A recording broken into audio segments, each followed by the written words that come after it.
Turn on your sound, turn on your sound, turn on your sound. Hi, everybody. Camille here from Paleo Kitchen TV. Sorry, we're getting a couple minute late start today. We were actually just cleaning up the kitchen in preparation for today. I hope that you are doing well. As some of you know, I celebrated my birthday yesterday. So I'm just getting back into the swing of things after that. And I know January is a time when people love the idea of doing a detox. And I am supportive of that. I have done lots of different kinds of detoxes in my life. But as I learn and as I grow and work with different people, I notice that for some people, they work better than others. And so what I'm going to show you today is just what I consider to be a strategy that is paleo friendly and works for pretty much everyone. Basically, like instead of doing juicing or smoothies, it's predominantly a soup detox, which focuses on a base of bone broth, and then sometimes you may want to add some coconut milk. We're going to be adding coconut milk today to make I'm going to make you a green coconut soup that because I like those flavors and I have those things in my house.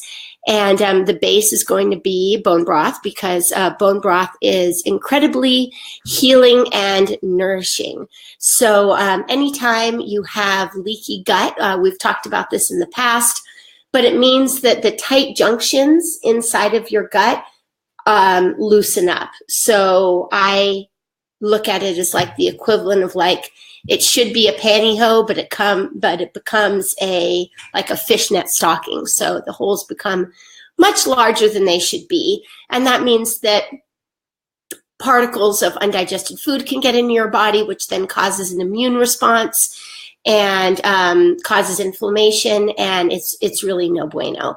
And a lot of, I think what some people don't understand is that detoxing, your body will detox naturally if it's given a break and a rest to do so. So I know there are some people who have had a lot of success doing things like even water fasts, which I know that for some people with the right supervision can be very effective.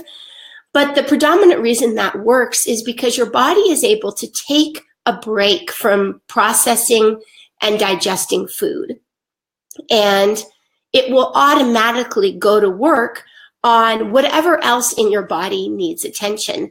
Now, you can add things to like a juice fast or a smoothie fast, or even I'm not going to call it a soup fast, but it's just a suggestion to have, if you want to do like a period of time where you eat predominantly cooked soups made with bone broth that have lots of veggies, but that have been cooked down to make them much easier to digest, so that it just makes it really, really easy on your body to not have to digest a lot of other things.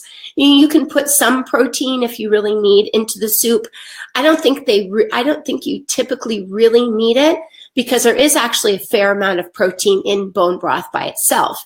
But it's really up to you. I just wanted to show you another option that isn't the juicing and the smoothies. Now, I'm not against juicing and smoothies. I've done those in the past. In the past, juicing and smoothies have been a big part of my health protocol. But there's a couple things that happen for people when, for some people, when you're just taking on like a juice. Well, I'll talk about juicing first. So depending on how good you are at regulating your blood sugar, a lot of people, when they do juice fast, they end up putting a lot of fruit into them and into the juices. And when the fiber is stripped away, it means that blood sugar reaction can be really intense. So if you are going to do a juice fast, I highly recommend doing it with, mostly greens, that being celery, cucumber, What else is good as a base? Those are typically the bases that I use. You know, red peppers, things that have more moisture, but not too much sweet. Actually, red pepper is probably not a good selection. And then you add some leafy greens to that. You can add things like turmeric and ginger, which are awesome, very anti-inflammatory. And then I typically recommend just adding a little bit of sweet. The problem is that most people, when they end up juicing, they will add, you know, they'll do tons of beets or carrots and apples or pineapple, and you end up having a really, really sweet juice, which is providing your body with micronutrients. But I know for me personally, you know, there was a time that I did really well with juice fast, but then I started to find that my body wasn't reacting so well. And what I learned for myself from my Toolbox Genomics report, I talked with the Paleo about Toolbox Genomics and customizing your genetic profile, but that is that my body doesn't actually process fructose terribly well. And I don't actually have blood sugar problems per se, but if you're someone who also, hi Linda, oh yeah, if you're just joining us, I forgot to say this, please tell me where you're joining me from, share your name, say hello. I love to know who's here with me. So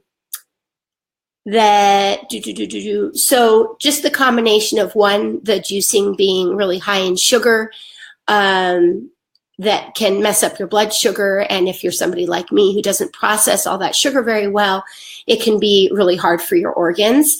And even if that isn't necessarily a problem, you know, here we are in January right now, where it is very, very cold in most places. And so adding a cold smoothie and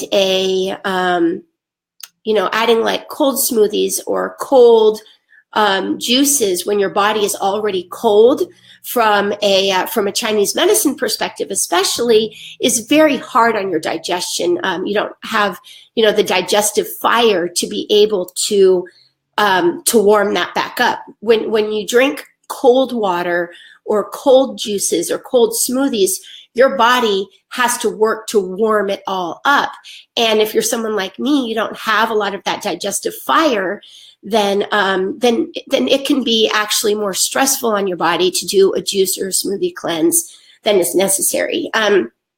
So, and that could be different if you're living in a hot place and you have the constitution for that, that may work for you. But what I find for most people who are dealing with weight problems, who are maybe dealing with autoimmune issues, their digestions are compromised. And so having a broth, which is very nutrient dense, there's also all of the things inside of bone broth, as we've discussed, that is really good for healing and sealing your gut.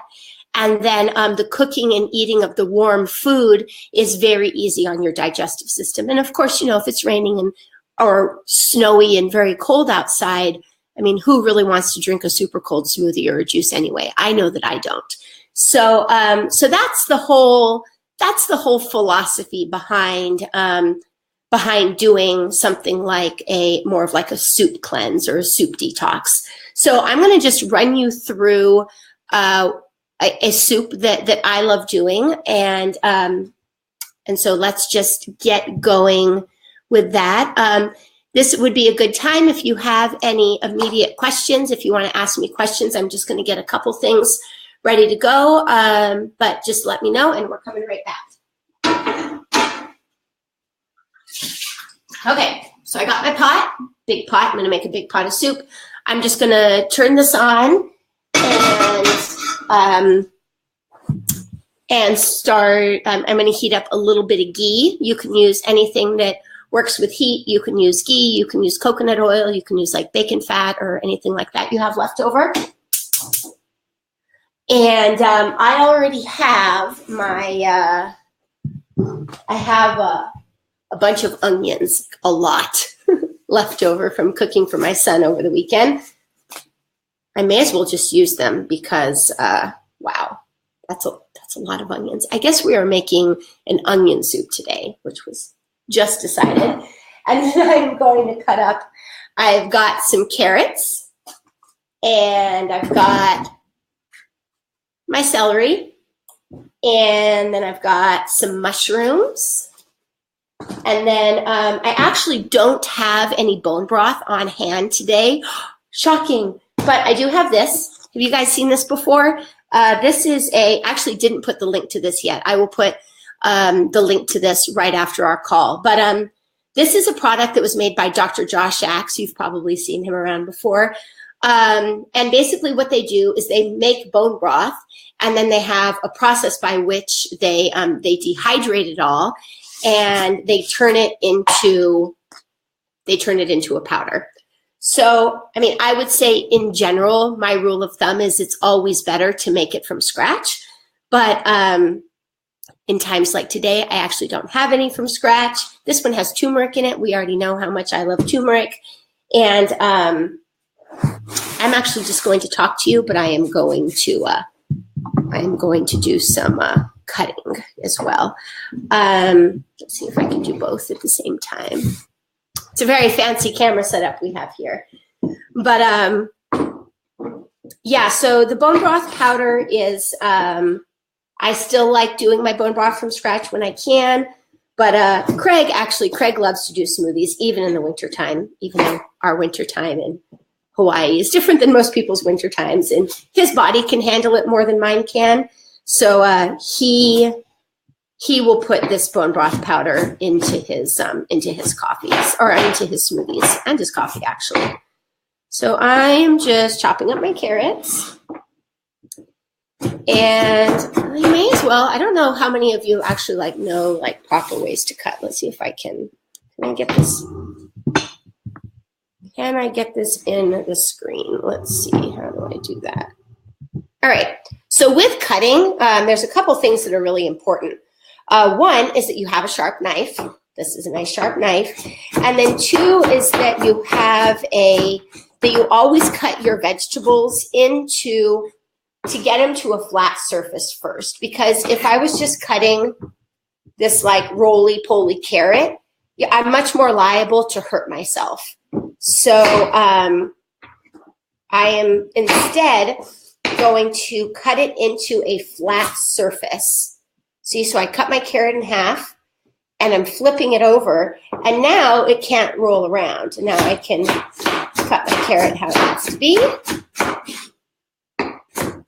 Super important. I see people all the time cutting, even right now, I'm tempted to just cut this carrot like this because it's pretty small, but it really is better instead, you can do this if you're holding on to it, but it really is better to, especially if you have something larger, to cut, to get to a flat surface first. So I'm going to check on our, okay, so our pan is,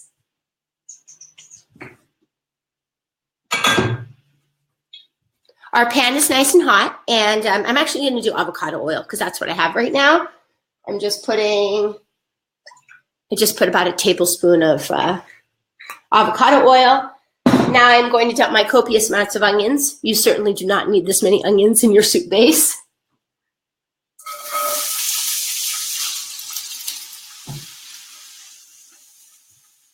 I'm going to let those just cook down for a minute. One of the things that gives soup or food in general a really nice flavor is to get the veggies a little bit brown before you add in your liquid. There is something called a Maillard reaction that happens. It actually is the caramelization of the vegetables. And also, when you roast a chicken, like I do before I turn it into bone broth. The reason why I do that you could just dump your meat and your veggies into a pot of water. That will work. But I think that it tastes much, much better when you get your vegetables sort of caramelized and brown. That just really adds to me the interest and the complexity of the flavors of the dish. So for those of you who are just joining us, we have been talking about how to do a paleo detox. And I'm going to wash these really quick.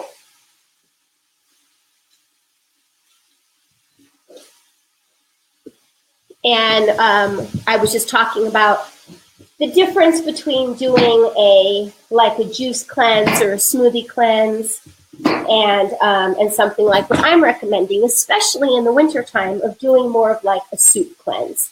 And you can do this for, you could do this for 3 days. You could do this for 7 days. I mean, if you could handle eating soup, like vegetable bone broth soups, mostly every day for a month, your body would really, really thank you. I told you guys that I got pretty sick last month and had a sinus infection and an ear infection, and it was bad news. And I wasn't even hungry. What happens a lot of times when you get really sick is your body will actually turn off its hunger signals because, hi Lisa, because it wants to focus purely on healing. So just as when we do a planned detox, the whole point of doing that is to give your body time and space to begin to heal the things that it needs to heal for itself. So, so doing something with like a bone broth base with cooked veggies is very, very nutritious. You have the nutrients from the vegetables all cooked into the broth, and then you have all of the goodness from the bone broth. And it's so easy for your body to digest. And then on top of it, you have all of the healing factors that come from doing the bone broth. And so, like I said, when I was sick, all my body really wanted was that bone broth soup because it just made me feel really good. It was very, very easy to digest, and it was just very supportive to my immune system. So I'm going to just stir my veggies. I will show everything to you in the pot in just a second. And if you were just joining us, tell us where you are joining us from. Say hello. I'd like to know who's there.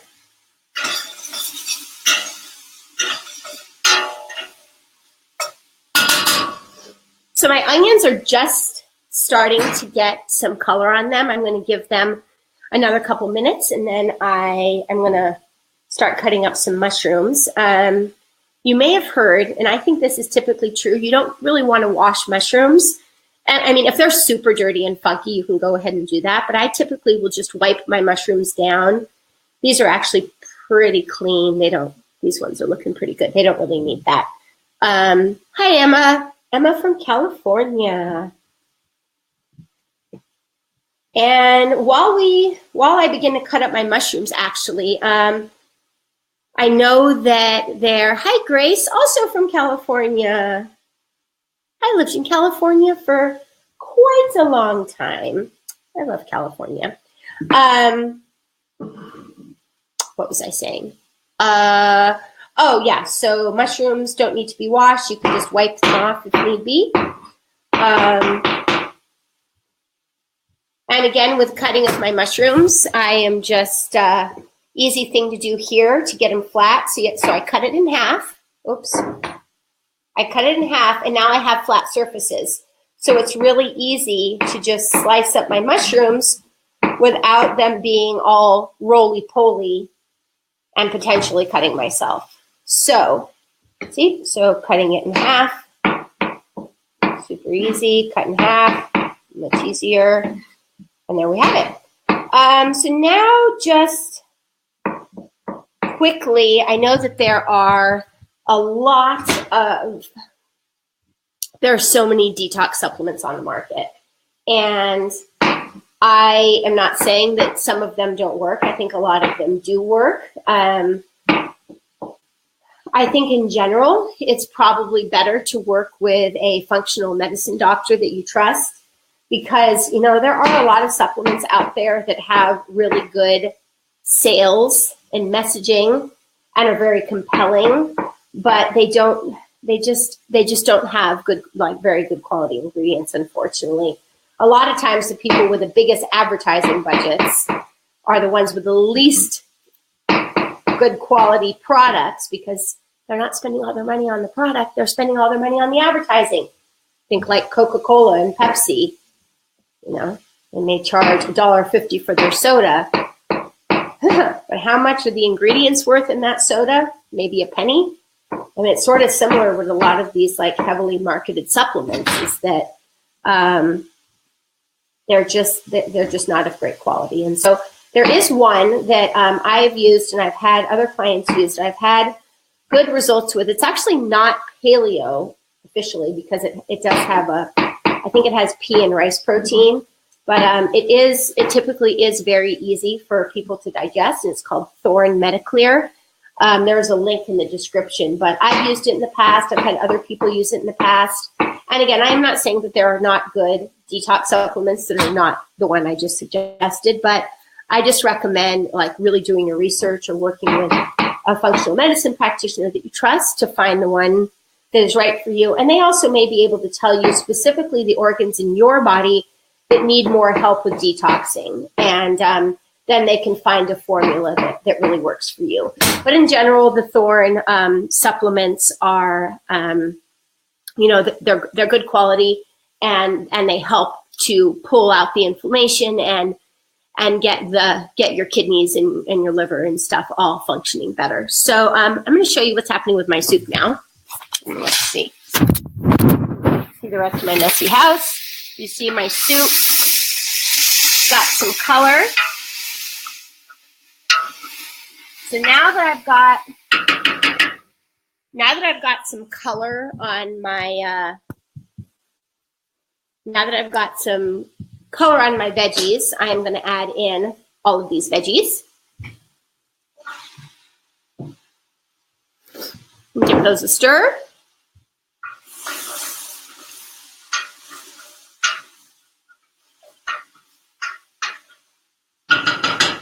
So now I'm going to do the same thing with those veggies. I'm just going to let them get a little bit more color.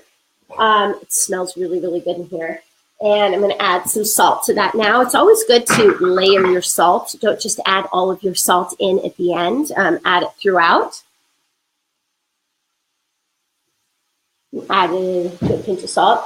And now, because I don't have the bone broth, I am going to just mix up my bone broth protein. So basically, I'm just taking a couple scoops. I'm making a pretty big pot of soup, so I think I'll add like 3 scoops. Of course, if you have your own bone broth, use that. I'm just going to dissolve this in some water.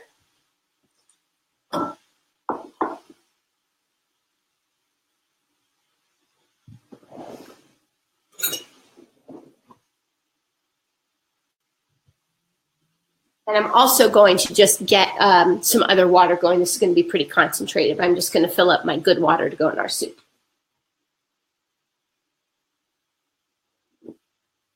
So if you have any questions, again, any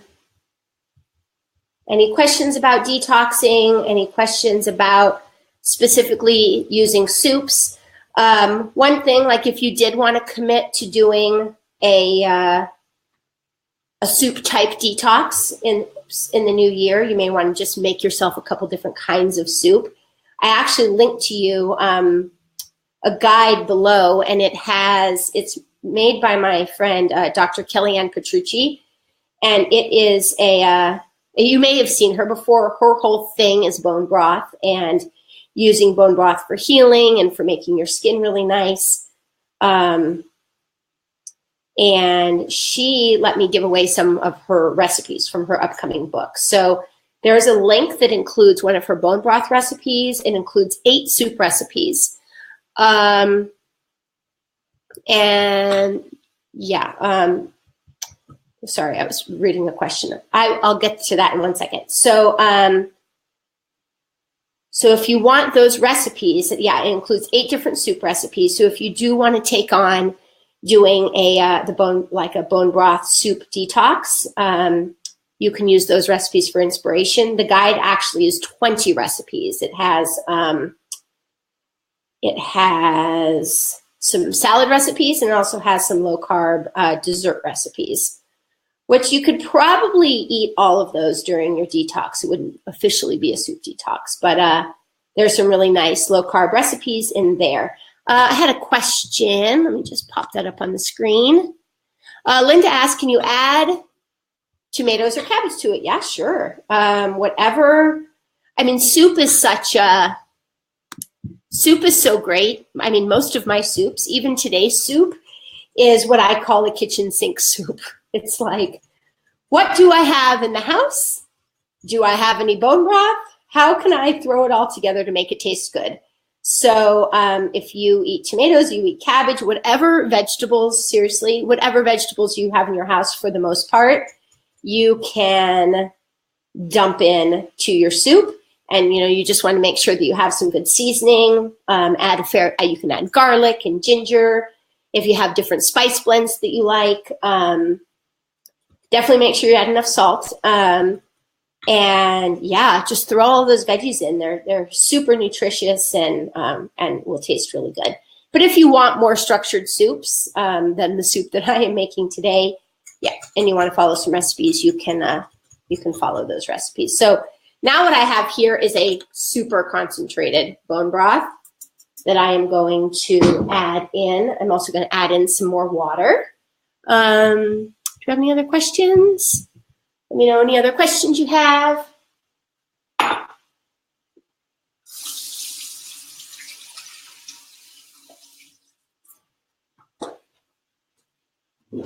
Hot.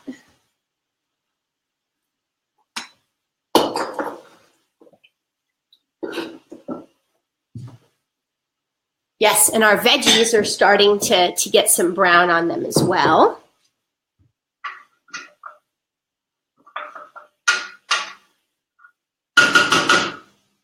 I was very happy to remember that I had a Facebook Live today because we don't have a lot of food in our house right now. I've been working and having birthday, and so I am probably going to eat the soup that I'm making for you guys and do my own bone broth cleanse for the next week, I would imagine. Okay, so I'm going to add in my water and my bone broth now.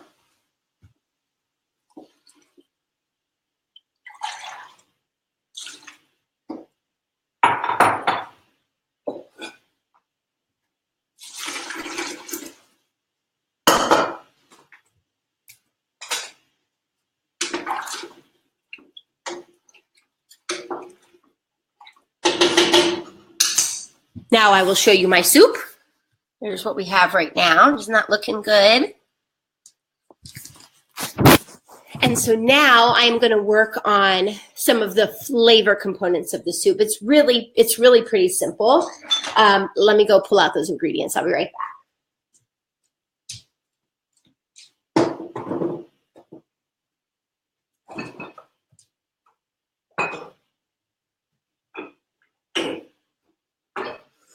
Okay, so I have some red curry paste, 2 cans of organic, simple coconut milk. This is really important. So I know for me personally, I don't even have to know where the coconut milk came from.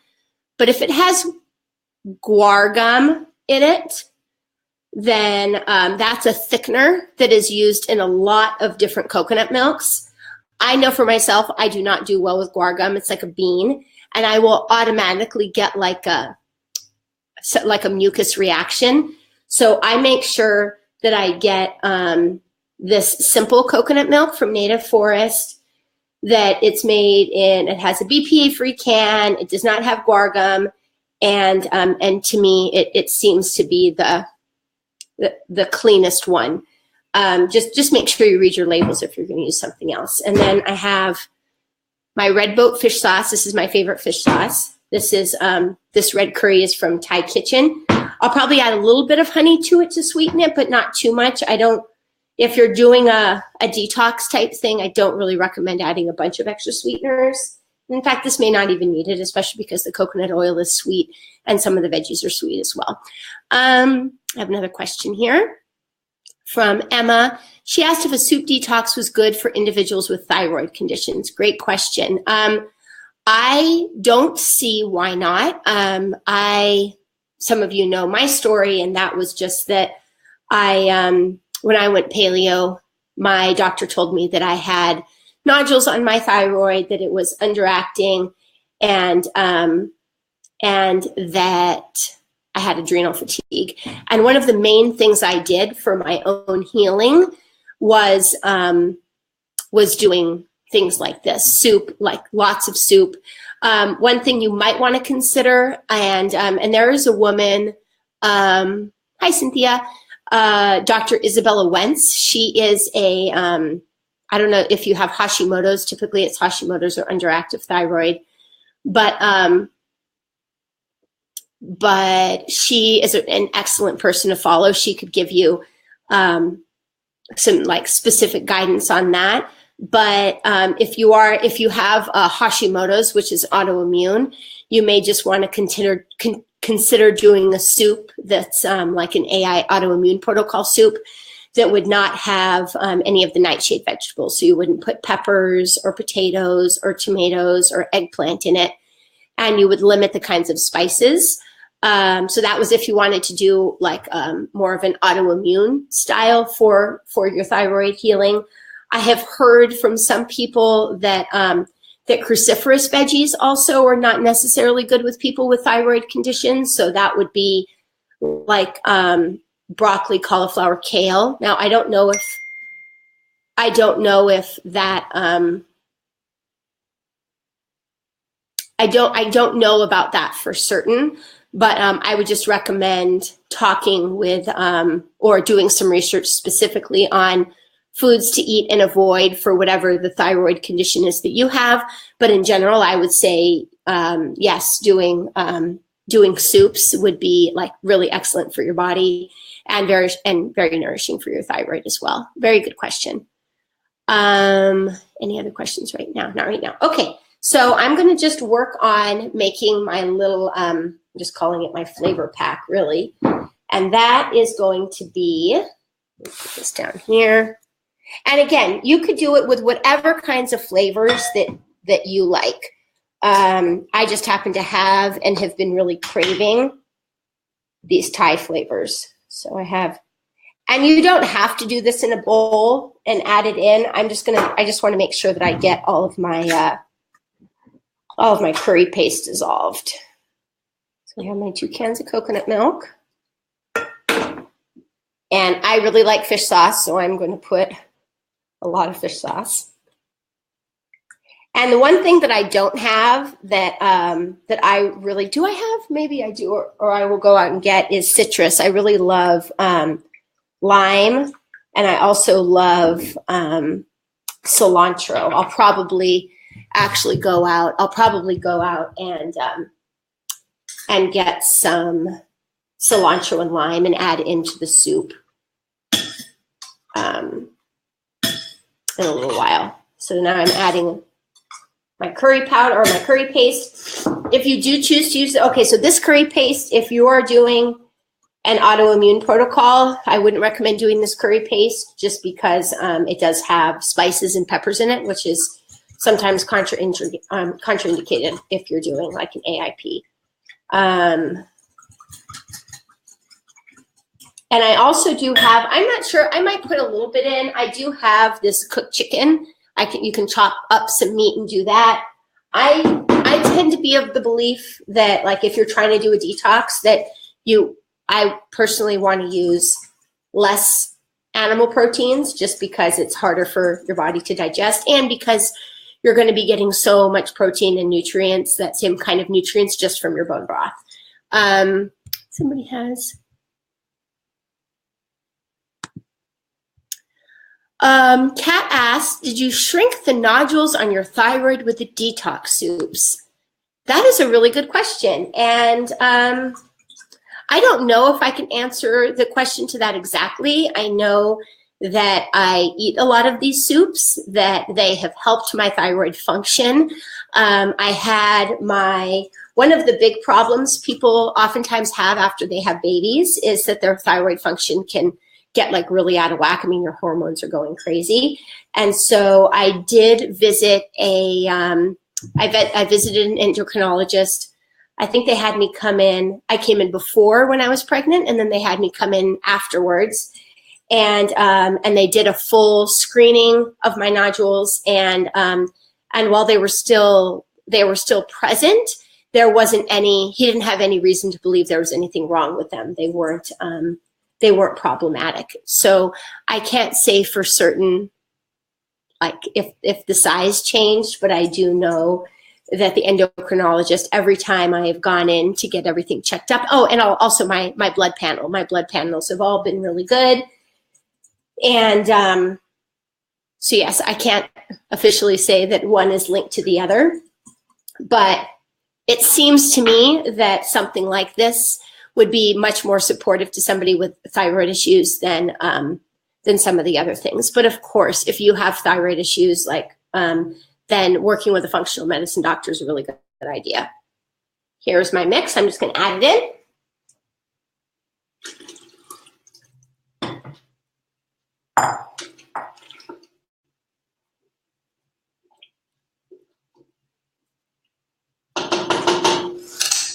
Oh my gosh, I am so excited to eat this soup. So yeah, as I said, I'm just going to I'm going to balance the flavors. The vegetables are just about finished cooking. Let me make sure I don't have any other questions there.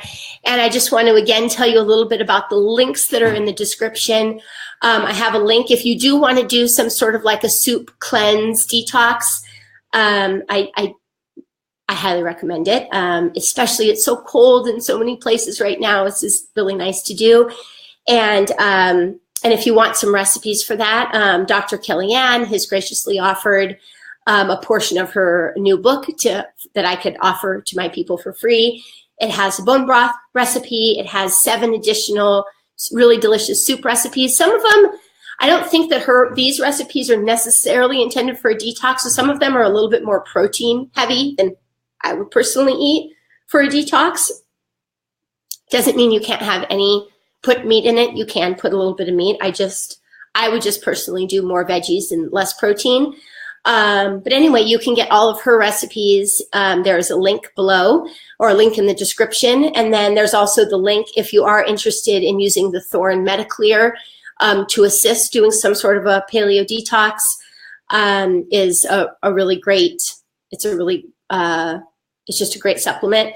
And then what else do I have? If you don't yet have my Paleo Starters Kit, I think that most of you probably have my Paleo Starters Kit at this point. It is the first chapter of my cookbook, Paleogasm. And Paleogasm has a bunch of delicious recipes in it. I forgot to tell you that. A lot of you probably already have Paleogasm. If you don't, you'll be seeing, I'll add an extra link to that. But you'll see Paleogasm when you opt in to get the Starters Kit. But the Starters Kit is the first chapter, and it has all of a full paleo pantry list that has links to where to get everything cheap, like the cheapest I have found. It has all of my recommended kitchen items. Like there's so many things that people buy that they think they need for their kitchen that are just stupid, in my opinion. So I give you the things that I have in my kitchen. I love using food processors. That's one thing for sure. You want to add. It also has my top 7 favorite paleo pantry items that I actually never even knew about before I went paleo that I definitely recommend you start using.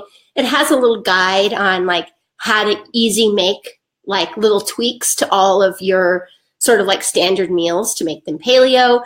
And it also has my guide on layering and balancing flavors like a 5-star chef. So, when you go out to eat and the food is just so interesting and delicious and you wonder, how do I make this taste so good at home? I'm giving you like the foundational principles that chefs use on how to make food taste good without requiring a recipe. I think it's really, really cool. And it'll just break that down for you. And then it also includes the first episode of my TV show, Camille's Paleo Kitchen, Getting Started with Paleo.